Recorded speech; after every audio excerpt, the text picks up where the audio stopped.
Shalom Ouvracha, mes chers amis, nous allons apprendre une sugya qui est très importante dans notre scoop halacha. C'est quoi? C'est de savoir quand est-ce que on appelle qu'une casserole, eh bien, elle est plus bassari. Ça veut dire quoi qu'elle est plus bassari?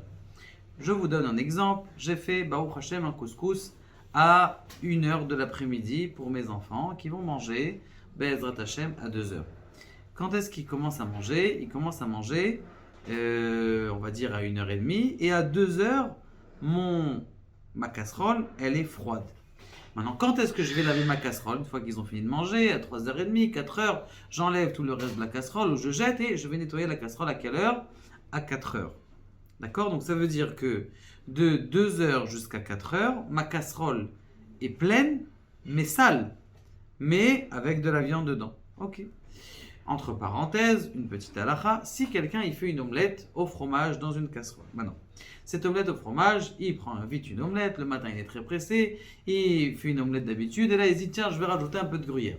Il met un petit peu de gruyère, et sa femme me dit mais qu'est-ce que tu fais, pourquoi tu mets dans une casserole halal bassari, je comprends pas, c'est bassari ça, pourquoi tu mets du gruyère?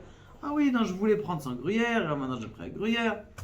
Combien de temps? Eh bien, est-ce que cette casserole-là, elle est devenue impure? Eh bien, quand est-ce que cette casserole, ma nourriture, ma casserole dans tous les cas, là, ici, elle est devenue, comment on appelle ça? Elle est devenue taref. Ça veut dire que je dois la cachériser. Maintenant, est-ce que mon omelette, elle est cachère ou pas? Ça dépend. Si pendant les 24 heures avant, j'ai fait de la viande, j'ai fait un steak dans cette poêle, alors ce qui va se passer, c'est que là, mon omelette, elle n'est pas cachère. Parce qu'elle est au fromage. Mais si j'ai été après les 24 heures, ça veut dire que cette casserole, j'ai fait un steak il y a 4 jours, alors mon omelette, elle est cachère, mais ma casserole, elle n'est pas cachère. Ça va? On répète, ça suffit. Maintenant, la question qui se pose, c'est ma casserole, c'est vrai que elle est pas cachère, on est tous d'accord. Maintenant, la là, est-ce que mon repas, il va être cachère le lendemain en sachant que c'était sale à 2h? Par exemple, je reviens à mon couscous. À 2h, le couscous était froid, mais la casserole était sale jusqu'à 4h.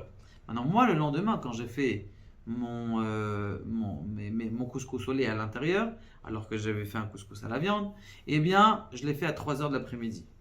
Maintenant, hier à 3h de l'après-midi, c'était sale, mais pas chaud. Est-ce qu'on va selon combien de temps c'était chaud, ou est-ce qu'on vient de combien c'était sale? La réponse, c'est combien c'était chaud.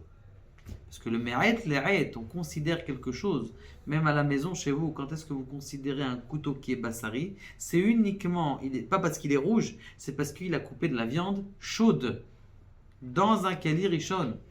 Mais sinon, on n'appelle pas ça un couteau bassari. Pourquoi? Parce que le bassar ne peut rentrer à l'intérieur, la viande ne peut rentrer à l'intérieur d'un ustensile uniquement par la chaleur.